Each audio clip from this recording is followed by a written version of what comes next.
This is the second Year 9 podcast, Making Electricity Work, and this podcast is about resistance.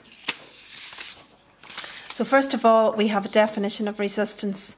And resistance, you should know already, is the opposition that a circuit puts up or a component puts up to the movement of current flow through it. So resistance is the opposition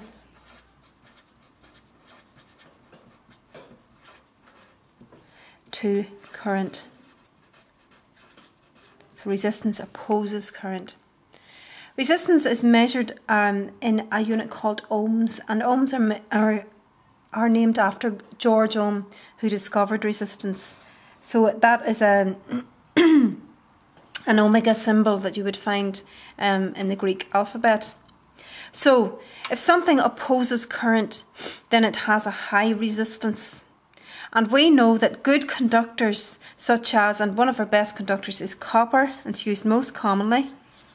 So copper is a really good conductor, and therefore if copper is a very, very good conductor, then it must have a very low resistance. It doesn't oppose current, it allows it to flow through. So they have a low resistance. So then poor conductors, or we give them the name insulators, and then they obviously oppose current a lot, so they have a high resistance.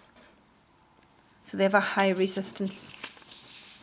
So we use components called resistors in circuits. And a resistor is a component. Now it opposes current. In other words, it's there to actually limit the current in a circuit, to make sure it doesn't damage something. So it's a component which limits current in a circuit.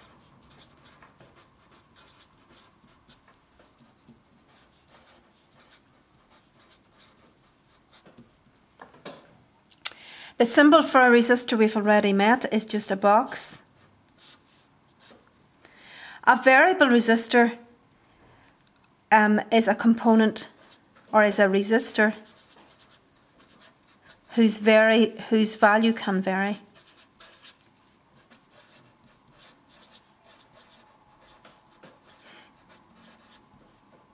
Now we got you to make a variable resistor in your classroom, and you did that by introducing in your circuit you had a bulb and you had a length of wire, and you were able to vary the length of the wire in the circuit, and you had a look at the effect on the bulb.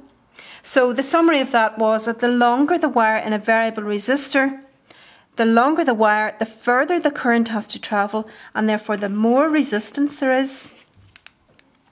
And therefore, if you have more resistance, and a resistor is something which opposes current, then more resistance, you're going to have less current flowing. So if you make this wire longer, then you have less current flowing. And therefore, the bulb is going to be a little bit dimmer as you increase the length of the wire. So the bulb gets dimmer the longer the wire. So we find variable resistors at home. And some of the places where we would find variable resistors, everybody's very familiar with this one here. This is a dimmer switch for your living room possibly, and you know you can dim and raise the level of the lights depending on how much light you need in the room. If you want to read, you would put that up high, and that means that there's less wire behind that the current has to flow through, therefore more current, and the lights are brighter. If you maybe only want to watch TV, you might dim it and turn it the other way. Therefore, you're introducing more wire in the circuit and behind it, and that means the current is further to travel and there's less light. Another place where this might be used might be a volume control in something, where you can turn the volume up to 10 or down to 0. And again, if you're turning your volume up to 10, then you must be decreasing the amount of wire in the variable resistor, so more current can flow, and therefore the object is louder, or the appliance is louder, or vice versa, the other way around. Another place might be the control on your oven, where you might be turning your oven up to, this one here is actually in Fahrenheit, but you might be turning your oven up to 500 degrees Fahrenheit, or it could be 200 degrees centigrade. And when you do that, when you turn your dial around there, the higher you want the temperature, the more current you want to flow, and therefore the less resistance there is in your circuit. So in behind that, the amount of wire that the current has to flow through would be getting less the hotter you want your oven. Okay, now one of the last few things we met in this was the traffic analogy. And you did a little traffic analogy in your notes where we likened things travelling along different types of roads to resistors and conductors and broken circuits and switches and stuff.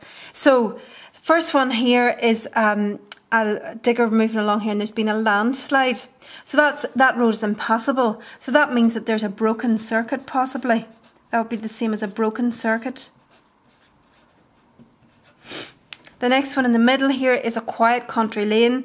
Cars can't travel very fast. So a quiet country lane, you would have a high resistance and the current can't travel very fast, or there's not very much current can pass by. Compared to that, then you have a motorway where you have lots of traffic travelling, lots of traffic, wide lanes, and that's a very good conductor. So there'd be a low resistance.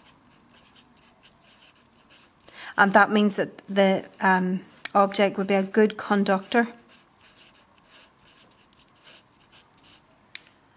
Next one then, we'll look at the top and the bottom. The top one here is a railway crossing, or a level crossing they call it, and you get to a point where it is possible to pass by this area of the track, but it's only possible when the gates are open or when the crossing's up. And so this would be something like a switch, so that would be an open switch, where it's possible to close the switch and allow current to flow. In this case, in the level crossing, it's possible to open the crossing and let the traffic flow. The last one down here then is, this time you've got an open level crossing, and this time this is going to be a closed switch, which allows traffic to flow by, but you could stop the traffic if you needed to by opening the switch again. And the last part of this about resistance is about a diode. And a diode is an object which we would put in a circuit to only allow current to flow in one direction. So it's a component which only allows current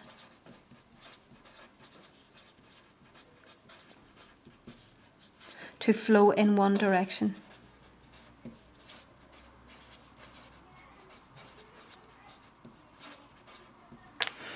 The symbol for a diode is a triangle with a line. Sometimes there's a circle drawn around that as well. You'll see it drawn like that. Now, current always flows from plus to minus, and the plus is the long end and the minus is the small end. So current flows in that direction. When the diode is connected in that direction, that means that current is flowing in the same direction. If it's connected in the direction that current is flowing, then current's allowed to flow and the bulbs will light up. If, however, you were to swap your diode round, and I'll just draw one in here, which is in the opposite direction. If you were to do that, draw one in, and it's in the opposite direction, and this time it's opposing the current, which is coming from the plus to the minus, then the current wouldn't be able to flow in these bulbs at all, and they wouldn't light up. So this component only allows current to flow in this direction. If you change the direction of the diode, it won't allow the current to flow. The arrow has to be in the direction from plus to minus. This is often, again, there's an analogy to this. This is often likened to a turnstile at a football match, or possibly where you're going into a railway station or something like that, or airport even. A turnstile, if you push the turnstile, you can get through one direction, but if you try to return back through it, it won't go that way. And very often a diode is likened to a turnstile. A diode would be used in a circuit where there's something called alternating current, where current flows one direction and then the other direction. And if someone wanted to use that alternating current to only allow it to flow in one direction, you could put a diode into that circuit and it would only allow the current to flow in one direction.